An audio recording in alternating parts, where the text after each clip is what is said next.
नाशिकच्या बैठकीला का हजर राहिले नाही छगन भुजबळ म्हणतात सध्या वड्याचं तेल वांग्यावर सुरू आहे। लोकसभा निवडणुकीनंतर नाशिक शिक्षक मतदारसंघाच्या निवडणुकीची रणधुमाळी सुरू आहे। महायुतीकडून शिवसेना शिंदे गटाने किशोर दराडे यांना उमेदवारी दिली आहे। किशोर दराडे यांच्या प्रचाराची रणनीती ठरवण्यासाठी आज नाशिकचे पालकमंत्री दादा भुसे यांच्या उपस्थितीत महायुतीची महत्त्वाची बैठक पार पडली। मात्र या बैठकीकडे राष्ट्रवादी अजित पवार गटाचे मंत्री छगन भुजबळ यांनी पाठ फिरवल्याने राजकीय चर्चांना उधाण आलं। गेल्या काही दिवसांपासून मंत्री छगन भुजबळ हे नाराज असल्याची चर्चा अनेकदा रंगल्या। छगन भुजबळ यांनी अनेकदा महायुतीला अडचण निर्माण होईल असे वक्तव्य केले।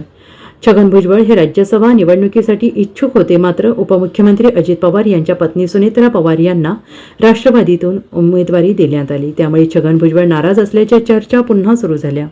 त्यातच छगन भुजबळ हे आज नाशिक येथे आयोजित महायुतीच्या बैठकीला अनुपस्थित होते। छगन भुजबळ नाशिक जिल्ह्यात असूनही ते बैठकीला हजर न राहिल्याने राजकीय वर्तुळात उलटसुलट चर्चा रंगू लागल्या आहेत। यावर आता त्यांनी भाष्य केले। छगन भुजबळ म्हणाले, वड्याचे तेल वांग्यावर असं सध्या सुरू आहे। मी नाराज असल्याच्या वावड्या उठवल्या जातात।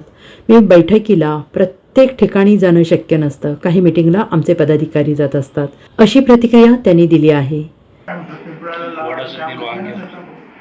तुम्हीच मला नाराज आहे का नाराज आहे का 10 वेळा विचारत महाराष्ट्राचे उत्तर काय आणि आता या मीटिंग वगैरे आमचे जे आहेत जिल्हा प्रमुख आहेत किंवा तिथे काही प्रमुख लोक ते करतात, त्या सगळ्या मीटिंग मी लागतील करणार काहीतरी आपलं इथे नाही गेलं म्हणून ते झालं काय। Bureau report SBN Marathi, Nashik.